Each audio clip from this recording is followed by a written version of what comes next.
Sejam muito bem-vindos e muito bem-vindas a mais um podcast Dermato Papers. Aqui conversamos tudo sobre dermatologia. Eu sou Cláudia Ferraz. Eu sou Perla Gomes. E o nosso podcast de hoje é sobre nevos que possivelmente são associados a lesões malignas de pele.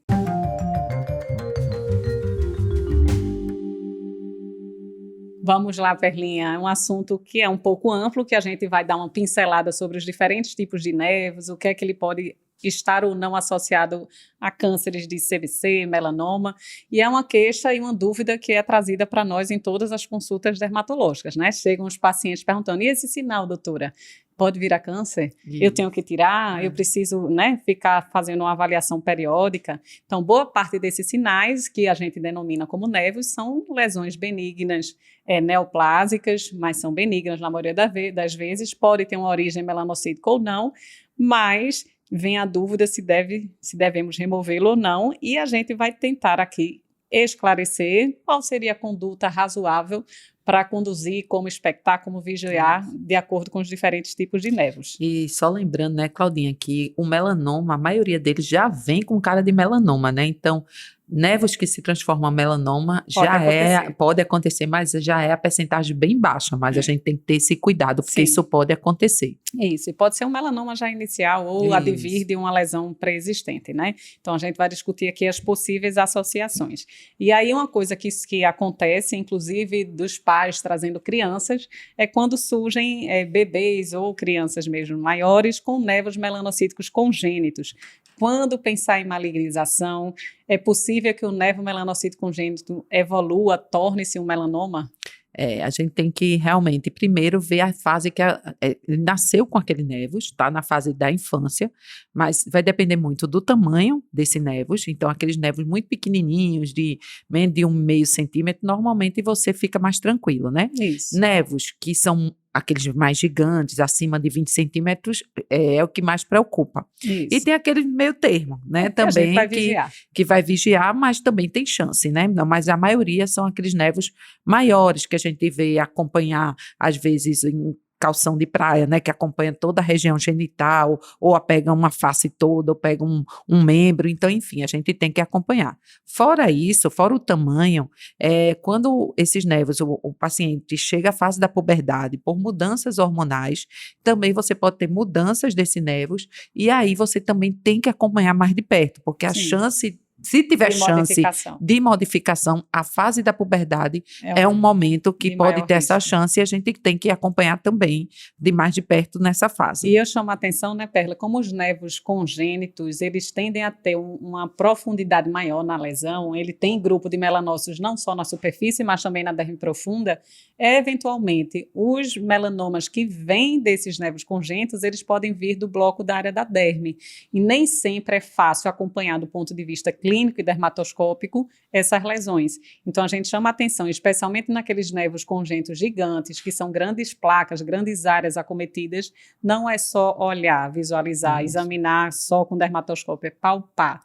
Então, você pode perceber uma nodulação, infiltração, e aquilo ali já refletir uma proliferação melanocítica maligna numa área mais profunda, e a gente tem que orientar isso também aos familiares para que fiquem atentos caso isso ocorra. Exatamente. Tá? E assim, é importante, no momento que a gente vê que aquela lesão está mais espessa, nodular, a gente examinar, e a gente sabe, e biopsiar, porque a gente sabe que às vezes tem lesões que são enormes, né? E a gente, às vezes, é de dificuldade de acompanhamento. Até para você mapear aquela lesão é muito difícil, Às vezes, uma lesão muito grande, eventualmente, numa fase de maior crescimento, a gente até faz vários focos de biópsia. Essa está um pouco infiltrada, essa tem um nódulo. A gente tem que ter uma segurança, não é fácil. É o que a gente diz. O ideal é nevos maiores que 20 centímetros são os que têm maior risco. Se puderem ser removidos, façam, mas nem sempre é possível. Então, lesões muito grandes que envolvem membros, calção de banho, meia, face, é muito difícil você conseguir remover totalmente. E também a gente chama atenção àqueles que têm múltiplas lesões satélites, né, parecendo um salpisco assim. E é difícil, você não tem como remover, você vai ter que fazer um segmento muito regular para caso haja uma malignização, a gente consiga detectar precocemente na suspeição da palpação e biópsia incisional quando houver dúvida. né? Eu acho que a ideia que a gente tem que passar é essa. E lógico, mesmo os pequenos, mesmo sendo raramente, em toda consulta dermatológica, a gente vai examinar com dermatoscópio, assim como qualquer outro nevo, se esse mudar o aspecto fora do padrão natural, a gente remove também, mas não é um risco maior do que outros nevos desse paciente, né? E aí vem outros nevos, os congênitos trazidos pelos papais e mamães, a gente já falou, mas a gente sabe que os nevos melanocíticos adquiridos também podem surgir ao longo da vida. E aí vem os pacientes também, adultos jovens, dizendo, eita, surgiu essa lesão, esse nevo, esse sinal eu não tinha, quando é que eu tenho que pensar que malignizou, eu devo me preocupar, eu tenho que tirar todos esses nevos ou não? Isso, a gente tem que saber que ao ciclo da vida, a gente, no início da vida, até os 40 anos, é comum aparecer nevos melanocíticos no nosso corpo. Isso é o natural, né?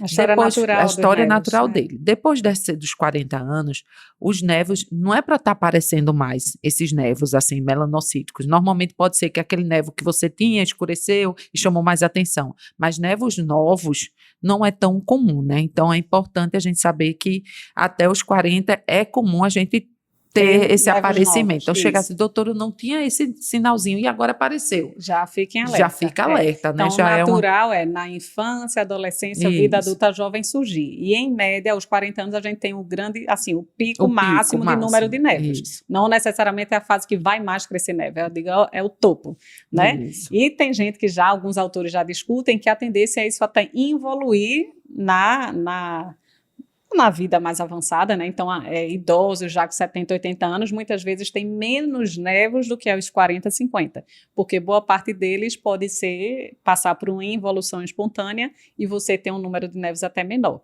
Então, pensem, tem o pico até 40, agora vem com 50 anos, uma lesão névica no braço, que nunca viu e é nova, valorize, e a gente diz, valorize muitas vezes independente do aspecto dermatoscópico, né, que às vezes é uma lesão inicial que parece inocente, né, às vezes é um paciente que já teve um melanoma, tem uma história familiar, não um nevo tão bobinho dermatoscopicamente, eu digo 60 anos, faca, eu digo logo, pode tirar, que isso aqui não era para estar aqui, se não for nada ótimo, mas assim, a interpretação requer o aspecto clínico, dermatoscópico e a idade. E assim, quando esse nevos aparece numa área que já tem fotodano, né, então às vezes é aquele idoso que tem um fotodano ali e apareceu aquele nevo do nada ali, então realmente já é estranho também, né? Então você fique de olho como apareceu, onde apareceu e o aspecto dele, né? É o mesmo raciocínio dos glóbulos periféricos, né? A gente sabe que a presença de glóbulos periféricos reflete uma lesão em crescimento.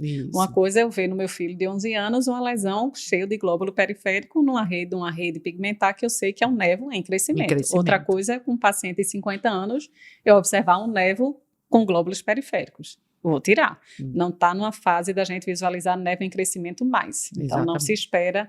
Então, toda essa interpretação requer conhecimento dermatoscópico, um entendimento da história natural dos nevos e a idade para você interpretar e conduzir da melhor forma possível, né, Perlinha? Isso. Outra coisa que traz muito questionamento na realidade é a presença do nevoalo.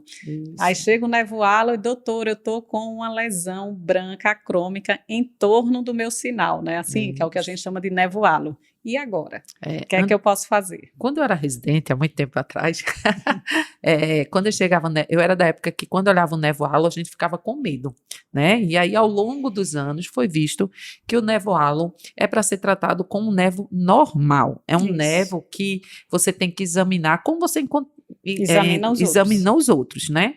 Então, o nevoalo, ele pode ter várias características, né, Claudinha? Às vezes a gente encontra paciente com nevoalo, o nevo presente, escurinho no meio, e aquele halo branquinho ao redor. Tem gente que já chega pra gente sem nada. O processo inflamatório já levou todo o sinalzinho, né? Isso, e só fica a lesão acrômica, né? acrômica, né? Então, às vezes, chega pra gente e diz, doutora, mas tinha, eu já notei que acho que eu tô com vitiligo, e na verdade era um nevoalo que já comeu nevos e ele ficou só com a areazinha branca, né? Então, ele pode ter essas várias fases, mas quando chega pra gente na forma de nevos, com nevo central, lembrar que tem que ser examinado. Pega o dermatoscópio, examina, vê rede, vê se tem globo, vê todos aqueles aspectos que a gente sabe.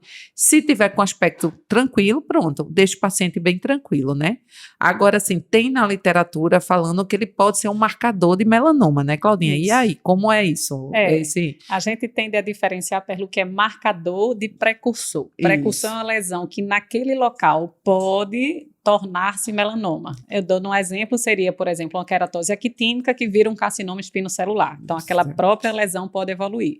Marcador é como se fosse um sinalizador de uma lesão à distância. Então, o nevoalo, que é também chamado de vitiligo perinévico, na verdade é uma reação imune linfocitária contra o melanócito presente naquele nevo. E isso pode acontecer da própria imunogenicidade de um melanoma presente em outro sítio. Então, o que se recomenda é, paciente com nevoalo, como você disse, a gente vai examinar o nevo que está dentro do halo, mas principalmente tirar a roupa toda, examinar o paciente por completo, porque eventualmente relata-se um melanoma à distância que pode ter ativado um linfócito que fez reconhecer um melanócito à distância. Isso é raro ainda a grande maioria dos nevos halo são benignos, não estão associados a nenhuma outra condição maligna, mas chama atenção, viu, nevo halo sem pânico para aquele nevo halo. Mas vamos examinar esse paciente todo. Eu acho que isso a gente não precisa nem repassar para o paciente. Não. Porque, assim, a grande maioria, né, Claudinha, que a gente vê, são crianças, adolescentes. Então, assim, eu sempre tranquilizo. Mãe, fique tranquila. Agora tem que ter acompanhamento. Sim. Né? Só isso. Só a gente acompanhar e pronto, entendeu? Mas nada de pânico. Não. Mas é bom a gente ter essa ideia de que é um marcador. Pode ser um marcador, Pode ser um marcador. Nem sempre é, mas eventualmente existe esse relato. Não é obrigatório remover, né? Mas às vezes o paciente insiste. O que muitas vezes traz a queixa no nevoalo em específico não é o medo de oncológico, de um câncer local. É a questão estética, né? Que agora eu vou abrir um vitiligo total, doutora, não tem como tirar esse sinal e tirar logo o halo, né? Eventualmente, se o paciente tiver muito insistente, você pode remover, mas entenda que a remoção é por questão estética, não é pela questão oncológica. E não aí é medo uma de evolução para um câncer, aí é uma individualização para o próprio paciente resolver. E antigamente a discussão era muito grande, né? Olha, minha gente, vocês perderam esses anos advindos aí atrás, que antigamente retira o nevoalo só, com margem, sem margem. Retira o nevoalo com halo, sem o halo. Era uma confusão e já se viu que não precisa nada disso, né? Eu acho que parte da evolução da dermatoscopia ajudou muito a esclarecer, né, Perla? Eles confundiam muito, nós todos, né?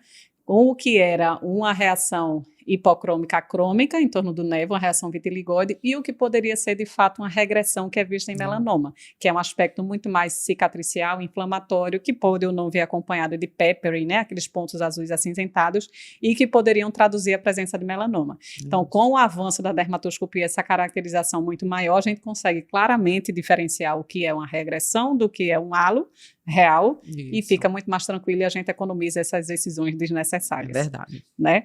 E aí, a gente já conseguiu economizar as excisões dos nevos halos, mas tem outro nevo que dá um pouquinho de trabalho, que são os chamados nevos de Spitz, né? E aí, no nevo de Spitz, a gente diz, valorize a idade, valorize o aspecto para definir conduta. Exatamente. E, na dúvida, remova. É o contrário do halo, eu brinco, que é o contrário do halo. Hoje os guidelines já pedem, se você encontrar em pacientes maiores de 12 anos um nevo que você acha que é de Spitz, tirar. Isso. Quando é menor de 12 anos, vai depender, né, de espessura, vai depender de como ele está evoluindo, né? Isso. Mas, assim, normalmente, na prática, eu estava conversando com Claudinha sobre isso, é que dá muita dúvida, gente. Até pela dermatoscopia, você às vezes não fica totalmente segura, né? E aí, como a gente, normalmente, a gente não vem com vários Spitz, né? A gente vem com um.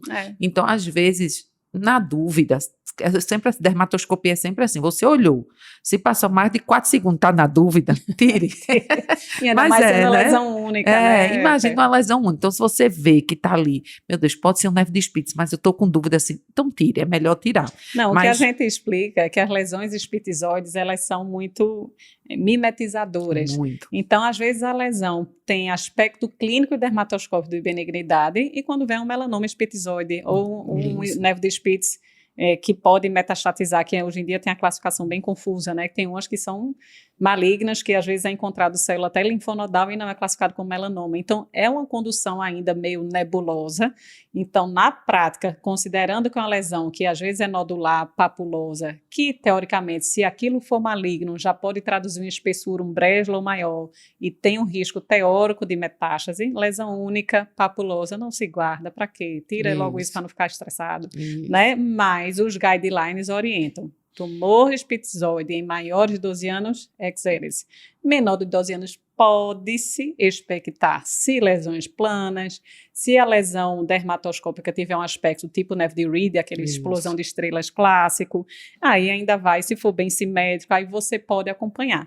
Mas às vezes gera um transtorno, uma ansiedade tão grande na família, que eu digo, a gente faz o exérese e vamos tirar essa confusão.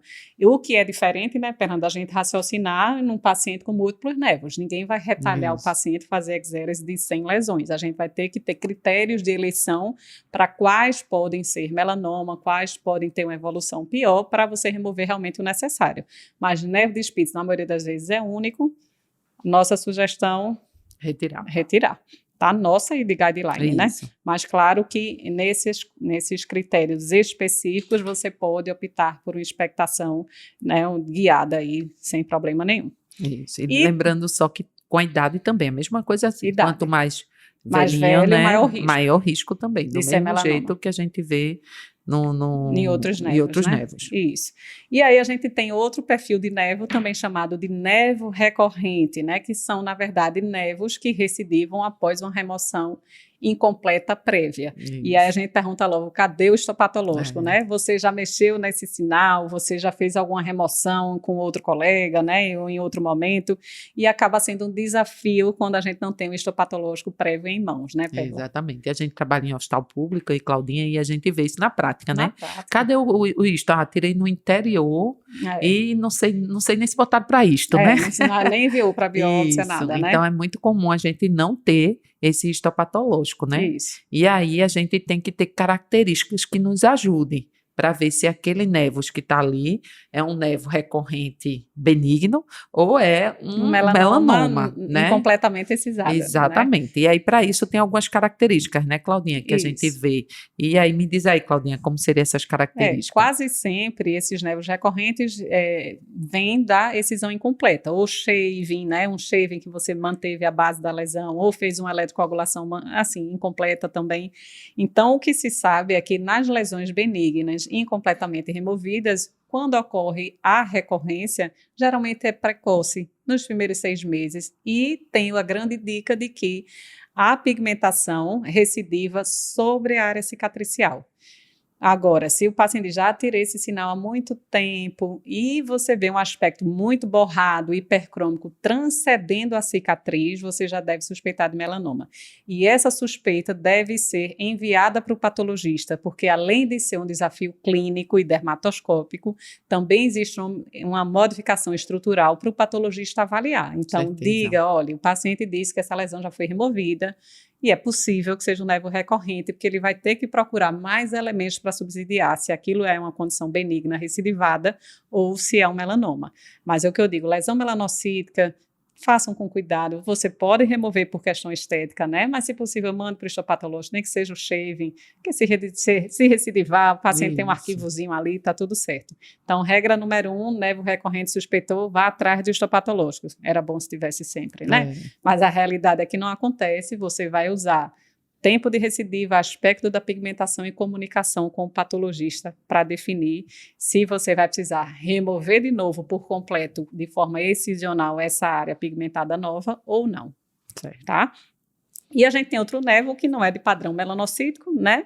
Que é o nevo sebáceo de Jadassohn, né? Que é um nevo que é mais frequente, a gente vê muito em bebês que já nascem com ele, que mudam o aspecto durante a evolução e que muitos pais vêm desesperados. Muito. E o que é que a gente pode dizer para eles, Perla? Normalmente é um nevus, que é como você falou, vem com a criança, nasce com a criança, normalmente é no couro cabeludo, né? Mas pode encontrar em outras áreas, né?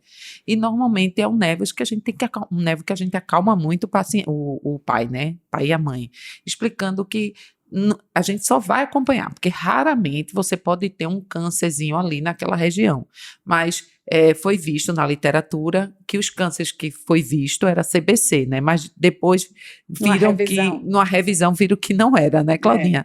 Então, assim, é um névos que a gente acompanha e vai avaliar. Vamos dizer que esse névos começa a formar uma úlcera, né, começa a formar uma feridinha que não cicatriza. Então, aí você vai avaliar esse névos para ver se realmente ali não tem um câncer local, aí faz né? uma biópsia incisional. Uma biópsia incisional para ver. Mas, normalmente, é um névos que a gente acompanha só. E também não faz polêmica que vai desenvolver câncer, que é um névos perigoso, nada disso, né? A gente explica, existe uma mudança já ao longo do tempo esperada para esse névoa, né? Quando nasce, geralmente é uma placa relativamente lisa, alopécica, né? Amarela alaranjada. Com o tempo ela pode aumentar de tamanho, mas principalmente por efeito androgênico na puberdade, ele ganha um volume, um aumento textural, que é esperado. Agora, realmente, quando surge um nódulo, uma pápula, uma área friável, você pode considerar alguma neoplasia secundária, que nem sempre é maligna, inclusive, né? Que a gente sabe que pode surgir seringocisto adenoma papilífero, tricoblastoma, mas também CBC, SEC, adenocarcinoma sebáceo, mas são muito raros. É mais raro do que se pensava antigamente. Então, não precisa colocar a família em desespero. Isso vai dar câncer. Não. Você tem a opção, sim, de fazer o segmento regular, visitar uma vez no ano e orientar, caso surja algum aspecto focal de mudança, procure o dermatologista que a gente tira. O que também não invalida que, se a criança ou adolescente em algum momento quiser remover por questões estéticas, ele tem todo o direito de fazê-lo. Mas não precisa esse pânico, né, esse desespero no sentido de conduzir com urgência. Eu mesma estou com uma paciente, Perla, que está no pré-vestibular, né, no ano do Enem, e ansiosíssima. Ela tem um névio sebáceo desde a infância que não a incomoda do ponto de vista estético, mas ela, na fase de super ansiogênica agora, além dela fazer um tricotilo do outro lado, ela cutuca o névio sebáceo. Aí tá sangrando. No aspecto dermatoscópico, eu acho que fiquei em dúvida. A gente só fez um cuidadozinho, um corticoide antibiótico, melhorou, não deu 2 meses, voltou. Eu digo, olha, vou biopsiar. Sim, não dá, porque a gente vê só atrito. Tinha nada. Aí eu digo, olha, mas se for para você ficar mexendo o tempo todo e preocupando a família, a gente tira. Ele, esse ano não, tia, esse ano não, porque esse ano é do vestibular. Eu digo, ok. Não tem urgência. Então, o importante é a gente passar essa tranquilidade, que ela pode escolher o melhor momento para fazê-lo, se quiser, ou se realmente houver uma modificação. Né? Porque a família, inclusive, já tinha vindo dizendo, já teve outros colegas, Sérgio, como é que você ainda tem isso? Tem que tirar logo. Mas não em pleno ano. Não precisa, né? Eu acho que a orientação, pé no chão, né? E traduzir isso para a família é o mais importante, e tranquilizar. Não tem nada de malignidade aqui, então não tem essa pressa absoluta em realizar o procedimento. Exatamente.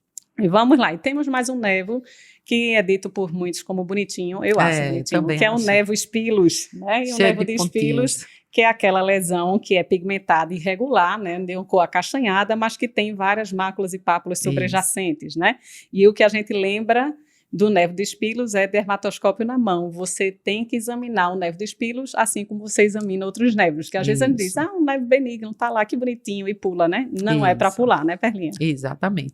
Ele pode aparecer, esse névoa, não é tão comum, a gente não encontra assim tão fácil, né? Então, só em 2% da população normalmente você encontra. Ele está mais em tronco, membros superiores, né?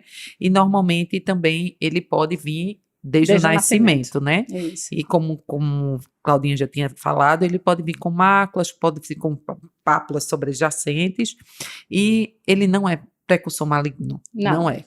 Ele deve ser acompanhado como acompanharia um névoa adquirido. Isso. Né? Então, o que eu digo é que não pule. Você examina todas as lesões que estão dentro dessa mácula, igual você examina qualquer outro névoa melanocítico adquirido ou congênito, né? Aí é aquele 8 nem 80, né? Para a gente fazer exagero, e também deve fazer, não vou examinar, né? Isso, lembre que ele faz parte da superfície da pele, né, Pela? Não vá pular, que bonitinho esse é benigno, põe, não dá. A gente tem que acompanhar, porque tem na literatura já a história de melanoma sobre o névoa de espilos. Então, realmente, é como Claudinha disse, qualquer névoos pode evoluir, né? Pode ser sítio, mas não é o comum. Não é o comum. Você vai examinar como qualquer outra lesão pigmentada, né? Apesar de ser bonitinho, a gente diz, isso é desde criança, né? Eu digo, o fato de ser qualquer névoa desde criança não quer dizer que ele não possa malignizar, o que também não quer dizer que ele tem um risco maior.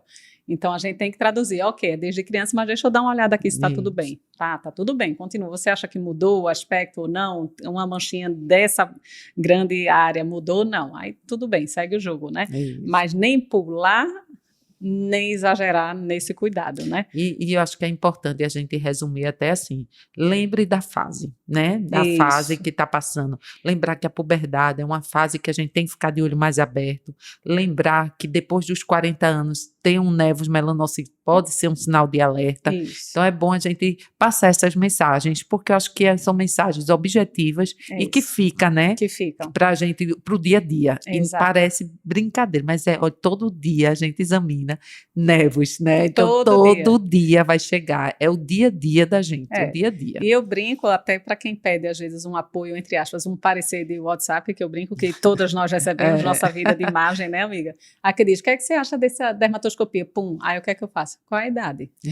Como assim? Eu digo, não, a interpretação não é só morfológica, a gente tem que saber a história, a gente tem que, muitas vezes, palpar, a gente tem que saber a idade do paciente para chegar a uma conclusão de provável diagnóstico e conduta. Então, não vão achar, senão, assim, o ChatGPT acaba com o negócio, né? Não pergunta nem a idade e já diz, isso é um névoa de espíritos. E a gente tem que juntar todos esses elementos. Eu digo que a dermatologia evoluiu muito, desde a nossa residência até hoje, e a dermatoscopia fez isso muito evoluir. Então, antigamente, as pessoas chegavam a dizer que você pode dar uma olhadinha nesse névoa, e a pessoa olhava e dizia, não, é benigno.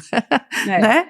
Mas com a dermatoscopia, a acurácia aumentou mudou. Muito. Então, às vezes, as pessoas acham que a gente está, olha, eu tenho que olhar com a lupa, eu tenho que botar o dermatoscópio. Isso. E às vezes, muitas vezes, com comparar o seu padrão exatamente. Névico, né? Então, hoje tem muito caqueado, mas não é caqueado para o bem, assim. É um caqueado que a gente faz, mas que a dermatoscopia veio para isso, para a gente dar diagnóstico precoce de melanoma. Isso, né? Porque uma segurança realmente uma remoção mais acurada. Exatamente, porque para encontrar o melanoma, como encontrava antigamente, já com metástase, não tem sentido, né? Então a gente tem que antecipar e muito mesmo, para a paciente cada vez mais ter uma segurança, né? Se tiver um diagnóstico desse, que é o medo de todo mundo, né? Eu digo que eu faço gol quando eu tiro melanoma in situ. Também, também. Exatamente. Tirei na hora também, certa, né? Claudinha, também. Quando eu pego um pouquinho mais, eu já fico... Poxa, atrasei um tiquinho. Não é nem para nós, né? Que às vezes é a primeira consulta do paciente, né? Mas tem uns que chegam assim, é incrível. Até aluno, né? A gente que tem aluno da graduação, teve recente um aluno de medicina que veio mostrar para variar, né? A gente termina as aulas, aí faz as consultas, às vezes, com os alunos do professor, eu quero tirar uma dúvida. Tirei um melanoma de 2 milímetros in situ no braço, com 22 anos. E quando eu olhei, eu digo, não gostei, deixa eu tirar. Mas, doutora, eu digo, vamos tirar. E era.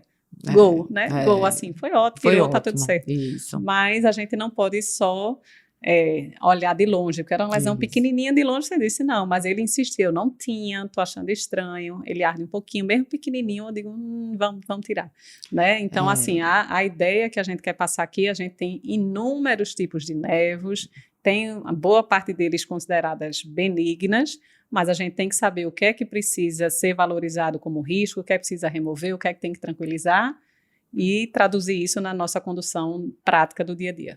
Exatamente, exatamente. Foi excelente, adorei. Então, ficamos por aqui, espero que vocês tenham gostado, curtam, compartilhem, estamos sempre com vocês. Até a próxima. Até a próxima.